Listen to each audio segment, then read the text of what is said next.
Hello नमस्कार and welcome. आप देख रहे हैं property Guru presented by signature global. बहुत बहुत स्वागत है आपका। और हर बार की तरह प्रॉपर्टी गुरु एक बार फिर हाजिर है आपके लिए रियल एस्टेट का एकदम ताजा हाल लेकिन इस बार बात होगी थोड़ी अलग। इस बार सवाल जवाब नहीं है, इस बार एक रियल एस्टेट स्पेशल है आपके लिए, खास तौर पर जो अभी अपकमिंग ट्रेंड दिखाई दे रहा है रियल एस्टेट मार्केट में, और खासतौर पे प्राइसिंग को लेकर, कीमत को लेकर, क्योंकि ये बहुत इंपॉर्टेंट है। आप भी जानते हैं इंटरेस्ट रेट अब ऊपर की तरफ जा रहे हैं और अगर कीमतों में भी परिवर्तन आएगा जो खुद भी ऊपर की तरफ बढ़ना शुरू हो गई हैं, तो आपके घर खरीदने के फैसले पर इसका बड़ा असर पड़ सकता है।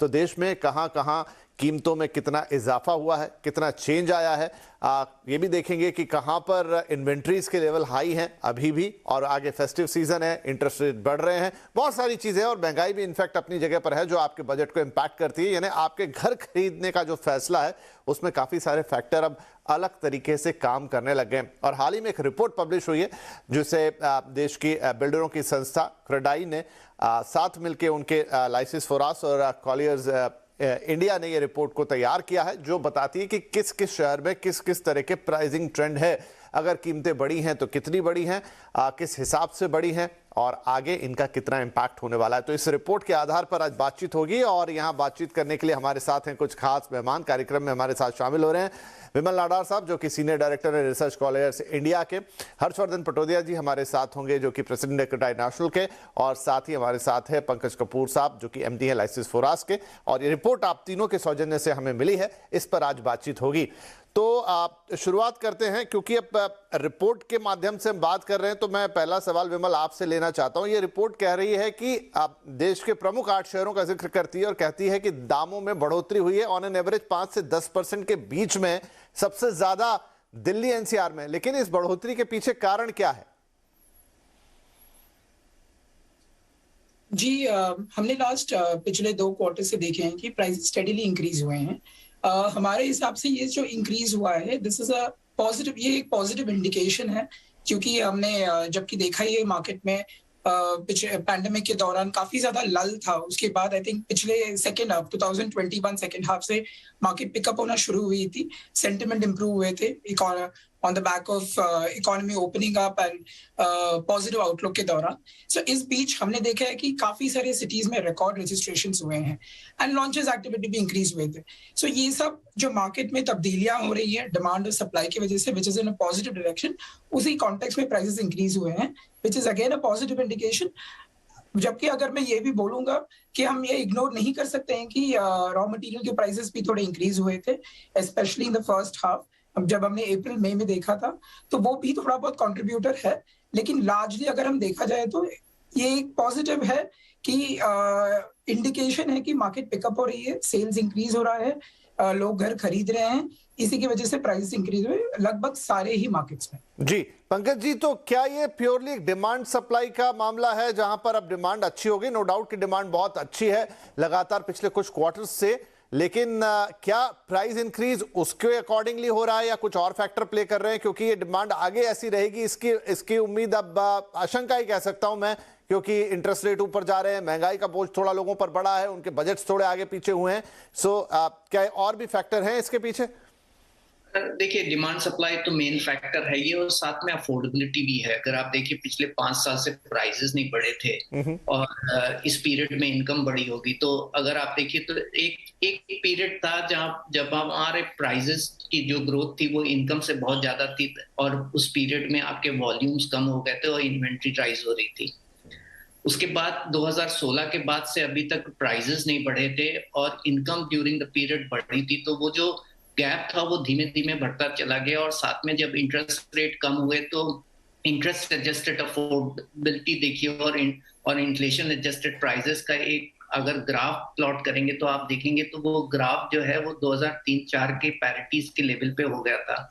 और यही कारण है कि जो इम्प्रूव अफोर्डेबिलिटी थी और प्राइस में जो ग्रोथ नहीं थी पिछले 5 साल के बाद की वजह से, तो यही कारण था कि ड्यूरिंग पेंडेमिक इतने स्ट्रेस होने के बावजूद भी आपके वॉल्यूम्स वापस आए मार्केट में, जब बिल्डर्स ने और स्टेट गवर्नमेंट ने थोड़े इंसेंटिव्स दिए और एक ये रैली थी। और उसके साथ जो है जो इन्वेंट्री ओवरहैंग है वो भी मॉडरेट हुआ थोड़ा, जो पहले 50-55 मंथ की ऑल इंडिया की इन्वेंट्री चल रही थी, अब कुछ 36 मंथ्स की ऑल इंडिया इन्वेंट्री आ गई।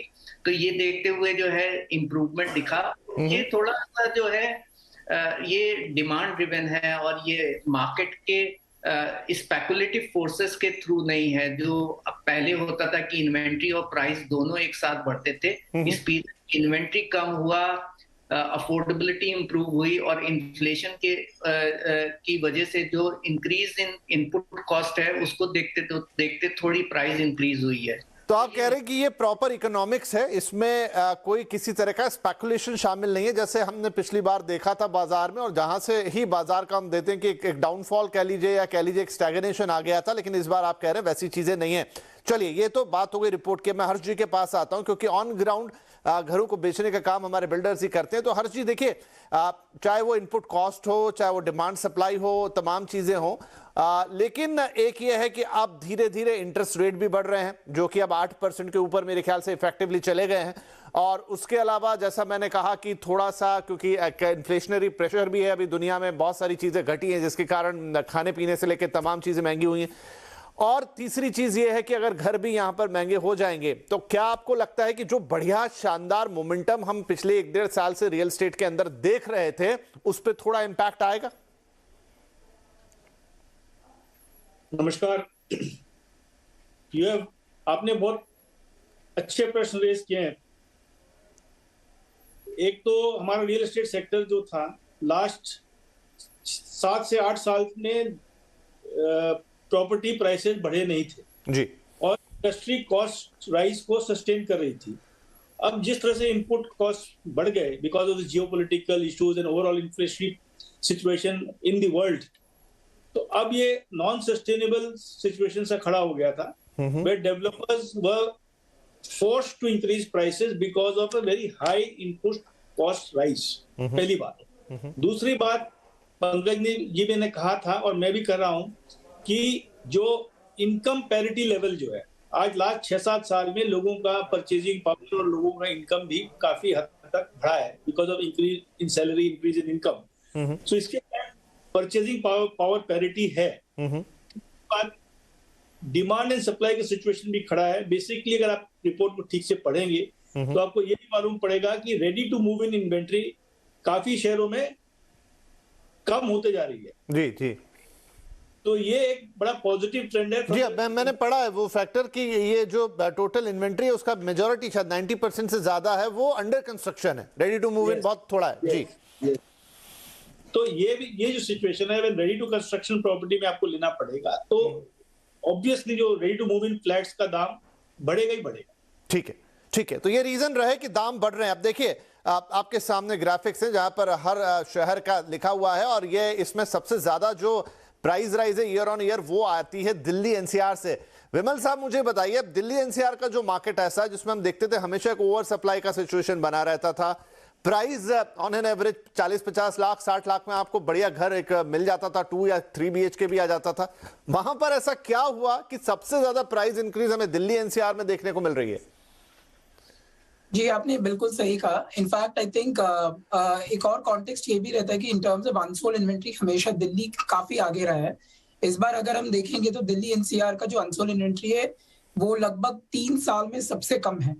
और जबकि अगर हम प्राइस राइज की बात करेंगे, specially there are 2 micro markets है जहां पे प्राइसेस ज्यादा बढ़ी है, गोल्फ कोर्स रोड है और नोएडा एक्सप्रेसवे है। और यहाँ की जबकि हमने देखा है कि पहले इन्वेंट्री तो थी, but there has been an attempt कि डेवलपर्स के बेसिस में अटेम्प्ट है कि इन्वेंट्री को ज्यादा से ज्यादा पुश करे और डिमांड सेंटिमेंट इंप्रूव हुआ करके सेल्स काफी हद तक इंप्रूव हुआ है। तो ये 2 माइक्रो मार्केट्स है जहाँ पे ज्यादा प्राइस राइज सबसे ज्यादा रहा है, लगभग 20% के ज्यादा इंक्रीज हुआ है। और अनसोल्ड इन्वेंट्री भी सबसे ज्यादा कम है, लगभग 3 साल में एक बार इतना कम 3 सालों में कभी नहीं था। सो अगर हम देखा जाएगा तो इन टर्म्स ऑफ क्वांटम अभी भी ज्यादा है, लेकिन मुझे लग रहा है कि दिल्ली एनसीआर मार्केट काफी हद तक, जैसे अभी पंकज जी भी बोल रहे थे, इन टर्म्स ऑफ इकोनॉमिक्स काफी हद तक थोड़ा वर्कआउट हो रहा है वहां पे भी, क्योंकि सेल्स इंप्रूव हो रही है, लॉन्चेस भी काफी हद तक डेवलपर्स थोड़े माइंडफुल हैं कि डिमांड के सिंक में रहे, और इन्वेंट्री का भी वो लोग असेसमेंट कर रहे हैं कि कितना है, इसके हिसाब से लॉन्च कर रहे हैं। तो मुझे बिल्कुल लगता है कि अभी फिलहाल जो प्राइस राइज हुआ है ये इतना अलार्मिंग नहीं है फिलहाल तो, I think, because at the same time inventory भी कम हो रही है। जी पंकज जी, चलिए दिल्ली एनसीआर का मैं समझ भी लूं, लेकिन Ahmedabad 9% year on year change, Hyderabad 8% year on year change, Calcutta 8%, ये तीनों मार्केट ऐसे हैं जो बड़े मॉडरेट मार्केट थे, यहां पर हम बहुत ज्यादा हलचल होती हुई देखते नहीं थे, यहां पर ये चेंज कैसे आ रहा है? क्या इतनी डिमांड आ गई है या फिर आप कहेंगे कि अब वापस से धीरे धीरे इन्वेस्टर एंट्री भी होने लग गई है मार्केट में? देखिए, हैदराबाद की बात करिए तो जब सारे मार्केट अप्रिशिएट कर रहे थे, specially Bangalore, NCR, MMR and all those things, जब एक रैली चली थी 11 से लेकर के 16 तक की, जब सब जगह पे प्राइस ग्रोथ हो रही थी, तो यहाँ पे ये स्टैग्नेंसी थी। तो अगर हम 5 या 6 साल की स्टैग्नेंसी मेजर शहरों में देखते थे, तो यहाँ पे 8 या 10 साल की स्टैग्नेंसी दिखती थी। उसके साथ साथ जो है न्यू लॉन्चेस भी आपको बढ़ते हुए दिख रहे हैं। तो हैदराबाद में तो सर्टेनली मुझे जो है न्यू लॉन्चेस और जो सप्लाई है और उसके साथ प्राइस बढ़ता हुआ दिख रहा है, और साथ में थोड़ी लग्जरी सेगमेंट्स की जो है इन्वेंट्री भी ज्यादा आई है उस मार्केट के अंदर। तो उसकी वजह से जो वेटेड एवरेज सिटी का रेट है वो बढ़ गया है, और उसकी वजह से आपको 10% की ग्रोथ दिखती है। But project to project level के ऊपर भी अगर हम देखते हैं तो सबसे ज्यादा ग्रोथ आपको जो है वो हैदराबाद में दिखती है। अहमदाबाद भी, क्योंकि प्रोलॉन्ग स्टैग्नेंसी थी, उसके चलते हुए जो है प्राइस में थोड़ी सी प्रोडक्टिविटी बढ़ी थी, और यही कारण था कि वहां पे आपको ग्रोथ होती हुई दिखाई दे रही है। कलकत्ता एक मार्केट है जो पिछले 5 साल से एक मैच्योरिटी के लेवल पे जा रहा है, नहीं तो कलकत्ता में जो सप्लाई थी बहुत कम थी। अब हम सप्लाई और वॉल्यूम्स दोनों बढ़ते हुए देख रहे हैं, और यही कारण है कि, और ये ग्रोथ जो है एक प्रोडक्टिव ग्रोथ है। मैं इस तरीके की ग्रोथ नहीं देख रहा हूँ कि जैसे पिछले दशक में 20% होती थी, मनी ड्रिवन थी, इन्वेस्टर ओरिएंटेड मार्केट था। जेन्युइन मार्केट है, और प्राइस ग्रोथ जो है वहां की प्राइस की प्रोडक्टिविटी और कॉस्ट और इन्फ्लेशन ड्रिवन है, स्पेकुलेटिव नहीं दिख रही। जी, तो एक वैसे छोटा सा कमेंट तो हर्ष जी से भी लेना बनता है कलकत्ता के ऊपर, क्योंकि वो भी उनका मेन मार्केट है। हर्ष जी, आप क्या कहेंगे खासतौर पे कलकत्ता के लिए? कलकत्ता देखिए काफी स्टेबल मार्केट है, it's totally user driven market. जब पूरा हिंदुस्तान में स्पेकुलेशन चल रहा था उस समय भी कलकत्ता कस्टमर ड्रिवन ही था। कलकत्ता स्टेबल मार्केट है, इतनी ऊपर नीच कभी होती नहीं है वहां पर। बट ये जो ग्रोथ है सस्टेनेबल ग्रोथ है। कलकत्ता भी लास्ट फ्यू इयर्स में प्राइस वहां पर बढ़े नहीं थे, और अब इनपुट कॉस्ट को लेके ये सिचुएशन खड़ा हो गया, और ओवरऑल डिमांड भी सही है, ठीक है, and all segments are moving. And Calcutta में जो राइज हुई है बहुत नहीं है, अगर आप कंपेयर करोगे तो आज भी Calcutta one of the most affordable markets Hindustan में है। हाँ, ऑन एन एवरेज 5 से 7 हजार के बीच में ही भाव है वहां का, उससे ज्यादा नहीं जाता है। तो हर्ष जी, अगर हम अब ये जो करंट सिनेरियो इसको देखें और आने वाले 2-3 महीनों को थोड़ा प्रेडिक्ट करने की कोशिश करें कि चलिए थोड़ा 5-10% का यहाँ कॉस्ट इंक्रीज भी हो गया है, थोड़ा आपका लोन भी महंगा हो चला है, थोड़े कुछ और फैक्टर्स काम करेंगे, तो आपको क्या लगता है जो फेस्टिव सीजन है इसमें भी जो रोबस्ट डिमांड अभी हमने बिना किसी एक्स्ट्रा सपोर्ट के देखी है, वो फेस्टिव सीजन में भी वैसी की वैसी चलती नजर आएगी ना अक्रॉस द इंडिया? क्या ऐसा होता दिखेगा? हमें ये लगता है कि फेस्टिव सीजन में ये सिलसिला चलते रहेगा। The market will remain robust, because अभी भी इन्फ्लेशनरी प्रेशर्स जो है कम नहीं हुए जी। तो there could be a further rise also if the inflation is not controlled. So people may miss the bus. I don't foresee any major impact in any of the markets in all over India during the festive season for the slight price increase or slight increase in the interest rates. Okay Pankaj ji, आपकी जो statement है इस report के साथ, उसमें मैं एक बात गौर कर रहा हूं, वो ये कि आपने कहा है कि बहुत सारे जो डेवलपर्स हैं, अब ये कौन से डेवलपर्स हैं वो आप ही बताएंगे, वो जो इंटरेस्ट रेट है उससे भी थोड़ा सा राहत देने की कोशिश कर रहे हैं। मतलब 1-2 साल, जैसे कई स्कीम्स आती हैं कि भाई 2 साल तक हम आपको 6.5% पर ही करेंगे, या रेस्ट ऑफ द जो हिस्सा है वो हम खुद बियर करेंगे। क्या इस तरह की स्कीम अक्रॉस द बोर्ड देखी जा रही है, या फिर ये कुछ 2-4 गिने चुने नाम ही हैं जहां पर ऐसे ऑफर्स है? क्योंकि डेफिनेटली मुझे लगता है कि एक जो जनरल कस्टमर है, जो एक टिपिकल होम बायर है, मिडिल क्लास का होम बायर है, और ये फर्स्ट हैंड कस्टमर है, वो बहुत हद तक डिपेंड करता है कि इंटरेस्ट रेट उसे क्या मिल रहा है। बिल्कुल सही कह रहे हैं, और हमने 2-3 ऐसे एडवर्टाइजमेंट देखे जो लार्ज डेवलपर्स हैं मुंबई, एमएमआर के और दूसरे शहरों के अंदर भी हमने देखे, जहाँ पे उन्होंने जो इंक्रीज इन इंटरेस्ट रेट का जो इम्पैक्ट था उसको एब्जॉर्ब किया है और उन्होंने डिस्काउंटेड रेट पे इंटरेस्ट रेट जो है वो ऑफर किए हैं अपने प्रोजेक्ट्स में। तो ये एक अर्ली साइन दिखाई दे रहा है, जहाँ पे मुझे लग रहा है कि क्योंकि जो अंडर कंस्ट्रक्शन प्रॉपर्टी है वहां पे आज भी थोड़ा स्ट्रगल है, रेडी प्रॉपर्टीज में सेल्स हो रही है।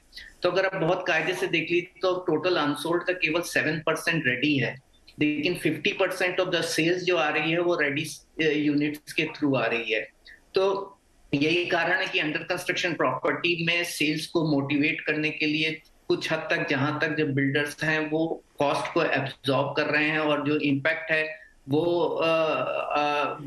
जो अनअफोर्डेबिलिटी है वो वापस से ना आ जाए, इसको देखते हुए अर्ली साइन दिख रहे हैं। और यही कारण है कि मेरा पॉइंट ऑफ व्यू रहा कि ये बायर्स मार्केट बना रहेगा, वॉल्यूम बढ़ते रहेंगे और कुछ हद तक अंडर कंस्ट्रक्शन प्रॉपर्टीज में बिल्डर्स जो इंक्रीज इनपुट कॉस्ट हुई है या इंटरेस्ट रेट का जो बर्डन हुआ है वो खुद एब्जॉर्ब करने की कोशिश करें। राइट। तो विमल साहब 5 से 10% चलिए मान लेते हैं मॉडरेट इंक्रीज है और इससे होम बायर अपना फैसला नहीं बदलेंगे, लेकिन हर्ष जी ने भी जैसा इशारा किया कि इन्फ्लेशनरी जो प्रेशर्स हैं वो भी खत्म नहीं हुए, वो दोनों तरफ लागू होते हैं, वो बायर के ऊपर भी लागू होते हैं और वो बिल्डर के ऊपर भी लागू होते हैं। तो क्या यहां से कॉस्ट थोड़ा और ऊपर जाता हुआ आपको दिख रहा है आगे, और जाएगा तो उसका क्या इम्पैक्ट होगा?